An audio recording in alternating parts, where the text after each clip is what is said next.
Hey, good morning, everybody. It's Hammer. Today is Friday, December 5th, 2025.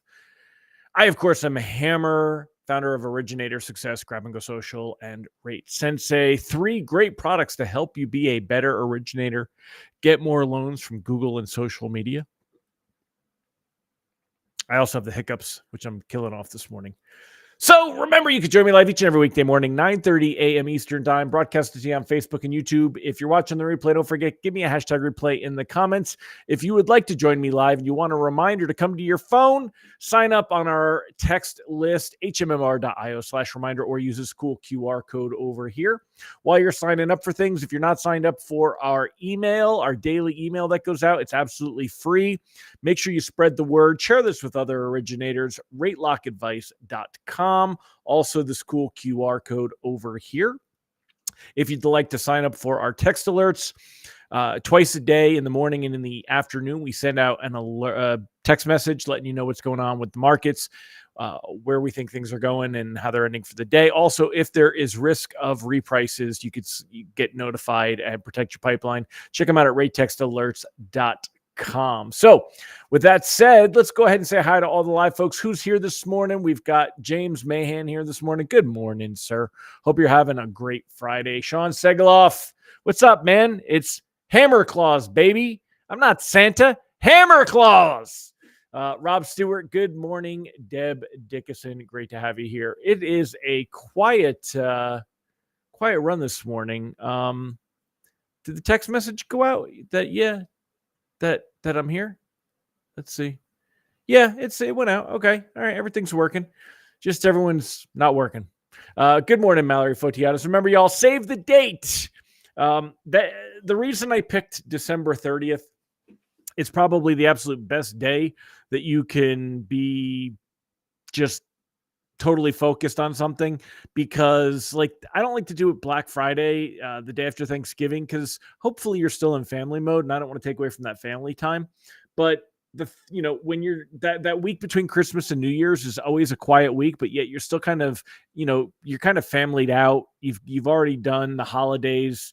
I know not everybody celebrates Christmas, but it is majority. I don't know when Hanukkah is this year. I got to get my lazy ass out. Look, I think it's in the middle of Hanukkah starts. I can't see. When is, I don't know. Calendar's too far away. Anyone know when Hanukkah is? Let me know in the comments. I can Google it in a minute. But anyway, that's all we got. Megan Bissell, good morning. Yasmin Martin, great to have you here. All right, let's go ahead and get started. Jump into it. Segloff said he thinks Hanukkah is on the 14th. So anyway, yeah, you kind of get familyed out by then. So I think it's a great time. Let's go ahead and take a look here. Yesterday, mortgage bonds, it was a bit choppy after pricing came out right here. I sent out an alert because we were losing ground and it looked like we may be in a spot where lenders would reprice worse. There were a handful of reprices, really not many. That's because things recovered pretty quickly after that. But you can see, we're up, we were kind of down, way down, back up, then kind of drifted down, then kind of came up, ended the day right around the same level as where we started the day. Things were quiet, no big deal, nothing that you had to worry about there. This morning, we're basically right around that same level, 119, not too far off, just a couple of basis points. That could change in a little while. It's 9:40 right now, and at 10 a.m., we're going to see PCE inflation data. What? PCE inflation data at 10 a.m. Doesn't that come out at 8:30, Hammer? Normally it does. Don't know why. Just one of those things, right? Rob, a link will go out to sign up for the planning session. I have to finish the sign up thing. I might send out an email later today just with a quick link for those that want to get in, but I have to finish the sign up page and all the stuff that goes with it. So, but yeah, I'll be sending it out. That's why I keep telling you about it ahead of time so that, that you're ready for it. And there'll be early bird sign up at a discounted price. It'll be $67.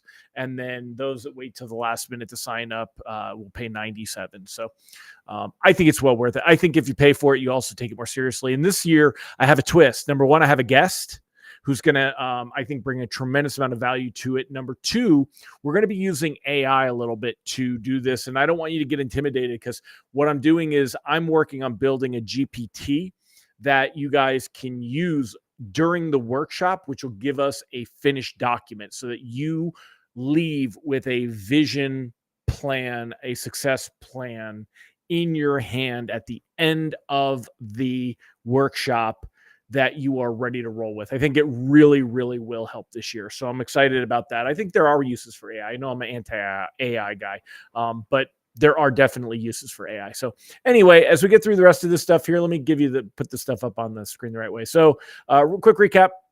Bonds were a little bit choppy yesterday, end of the day. About the same as when pricing came out. There were a handful of reprices worse. Today, about the same. We're up, that whopping 1 basis point as stop moving the thing where there it is. So, son of a bitch. It keeps snapping the window to maybe if I just do this. And let me make it a little smaller. There we go. All right. So anyway, here you are. So we are, basically at that same level. 10-year treasury yield, 4.11. As long as it's right around 4.10, we're right around that same area. Today's calendar, like I said, the PCE data and consumer sentiment comes out at 10 a.m. So we'll see how that affects things, but the data is stale. We're talking September data. We're in December. I don't think markets are going to be that really responsive to it. PCE data has been so blah anyway. And because this is September, we did get September CPI data. If you remember, it seems like an eternity ago, but it came in slightly better than expected, that CPI data. And the reason we got CPI data during the government shutdown, if you remember, was because they needed it for Social Security cost of living increases. So this data, the PCE data is different than CPI, but this, it kind of gives a precursor. So I don't think we're going to see this. Inflation is as stale as Amy Schumer's comedy. Anyone an Amy Schumer fan? Anyone not an Amy Schumer fan? It's funny. She gets on my nerves. She's just one of the, I don't think she's funny. I think she's crass and I think she's annoying. I don't find her funny at all. But repressures on the day is low. Once we get our rate sheets and we get through that 10 a.m. data, things will settle down. We won't see much. And as we head into Monday, there's really not anything we need to worry about heading into Monday. Monday will be a quiet day as well. Next week, we've got the Fed meeting, and I think that's going to be, the big thing. So the Fed outlook right now, markets are still pricing in the idea that we are going to, let me wiggle this around so we can get this in a better, there you are. So markets are still pricing in the idea of a cut in December. I mean, almost a 90% expectation. That's not going to change between now and next week. But Randy said, doesn't the Fed always look through the rearview mirror? That's an argument that, any data, Randy, is, but not that far back. You want to see where have things gotten in November. And to kind of get into that and answer that a little bit more, I don't know if you guys, does everyone get my email for the rate lock stuff? Here is, how do I get this to go out in a separate window? Or let me just make this bigger and I'll move it over. Hold on a minute. So here's my email. I've kind of really dialed in this format, like the rate outlook for today and the rate outlook for the next 15 days and 15 to 30 and 30 plus. And then the kind of the lock advice in red and what I think is happening with rates. This is I like to change it up sometimes. And, this is kind of what I think is really, I think this is a good format. Let me know in the comments if you guys that get this like this format. So, I said for anything closing the next 15 days, still a good time to lock the loans. Not a huge urgency to do so. Nothing has really changed. Rate sheets are near the best levels that we've seen.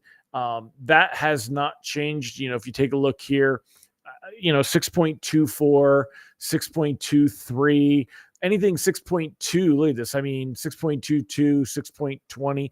These are all, we're basically 6.25 in that same level. The only time we were better was 6.13. If we flip these off here and we bring this around to here, I mean, right here before the last Fed meeting, we were at 6.13 for like 5 seconds. It was one day. That was the absolute, door knocking best. And it was also what we saw before the previous Fed meeting. So as crazy as that is, That's what we see is these little blips right before the Fed meeting. So arguably, if you want to wait a little bit, we could maybe come down right before the Fed meeting, and that may be when you want to snipe shoot that. If you're looking to kind of see about catching a falling knife and getting things at their best pricing, it could come next week right before the Fed meeting. So I could be a little conservative in the idea that, that I would just lock because loan's closing in 15 days. However, if we take a look here, and I'll send this over, the BLS jobs data, that data gets released on the 16th. So it's less than 2 weeks from now. That is a Tuesday. Really, the dates that they picked really kind of mess it. We're used to getting it on a Friday. It's going to come in on a Tuesday. And then only a couple of days later on Thursday, the 18th, we're going to get the CPI inflation data. So, and that will be more relevant because that's going to have October and November mixed in for both of those. So you're going to see some of the October data mixed in and with those reports. So that week is, if there was any week that we were going to see rates improve, it's going to be the third week of December, when the week that we get this data. Before that, I don't think it happens. So that's why I'm in the same kind of position where I have been, where the idea is, hey, let's go ahead and, I would be locking, I'll throw up here, I would be locking anything closing in the next couple of weeks. I just don't think that we need to take the risk on this. Anything that's got more time, though, I would float. We want to see how the Fed meeting plays out. I wouldn't panic, because even if we see things jump, again, risk averse loans that are closing closer to the 15 mark than the 30-day mark, you can lock these, because I do think we're going to see rate sheets get worse after the Fed meeting next week. But we could see the door is open when we get that jobs data on the 16th and the CPI data on the 18th. That could be a week where we see things improve. Rates are not going to move much lower from here, and they're certainly not going to stay much lower than where they are now. There's no reason, when we look at bonds and look at the labor market, the job market, when we look at the economy, there is no reason to expect rates to be able to move significantly lower. Even if there's talk of a Fed rate cut in January, it will help rates at the best levels that we've seen, but it's still going to be maybe an eighth better than where we're at today. You're not going to see rates that drop into 5.5, but arguably, we could see conventional conforming stuff. If we want to argue that that's currently at 6.25, it could get down to 6, maybe 5.99 if we get really low inflation, if we get really weak jobs data, if there's expectations, arguments, oh boy, the Fed's going to have to cut in January. Right now, it's a 25% expectation. I think after the Fed meeting, this is going to disappear altogether. And I think that we will see Fed futures price in the idea of the Fed staying at the 6 or 3.5 mark. But we'll see. We'll see where this goes. Randy said, Greg said Chuck Schumer is funnier. Yeah. That's a good one, Greg. Greg, you're funnier.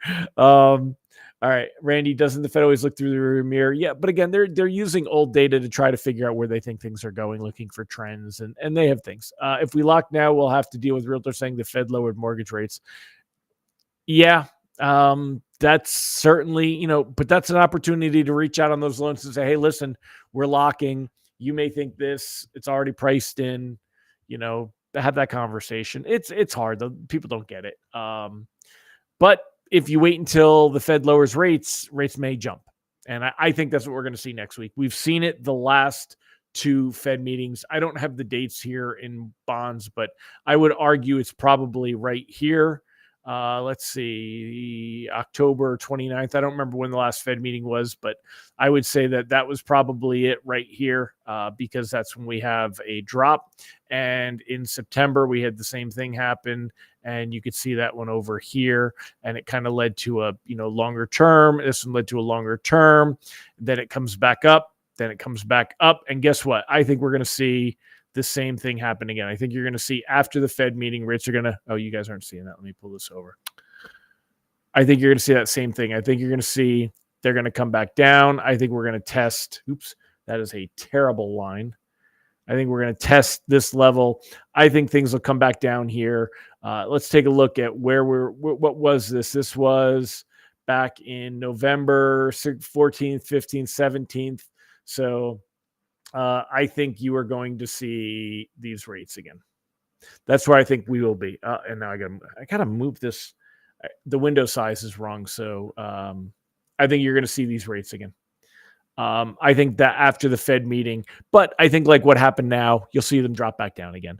So I think rates are going to jump up right after the Fed meeting. That's just my opinion. We'll see where we end up. So, all right, my friends. Well, that's it. I'm going to go ahead and wrap it up. Thank you again for joining me today. Hope you all are having a fantastic day. Happy holidays. I don't say that because I'm politically correct, but Merry Christmas. Happy Hanukkah. Does anyone celebrate Kwanzaa? I know that was a push, but it's a very, very low-key, less celebrated holiday. So, and it's generally considered to be, African descent, so a black holiday. I wonder if we celebrate Kwanzaa as a white guy, if I'd get like canceled. I like the concepts behind it. But I think it was created in the 60s. So, but everything had to be created sometime. Don't sleep on it. That'd still be 60 years old. So, all right, y'all. John Melnick, good morning.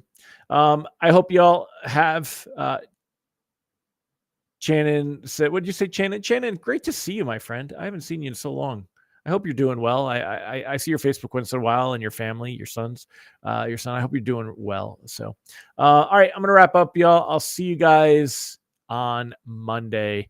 What are you doing, by the way? Let me know in the comments. What are you guys doing on this weekend? I've got honeydew list stuff. I got to make my wife I got to finish her display for her Christmas village. Built a new whole display stand for it. So today I got to go get I picked up the little Rhino clone, UTV, I got to get the title on that switched over this morning. I'm going to go do that. So Mike's doing CE. Oh, CE. Blah, boo, hiss. But, oh, man. I hope some of y'all are doing something fun. Good morning, Jessica Wells, kind of live. You're live. You're still here. So, all right, I'm going to wrap it up, y'all. Have a fantastic one. I will see you on Monday. Bye-bye.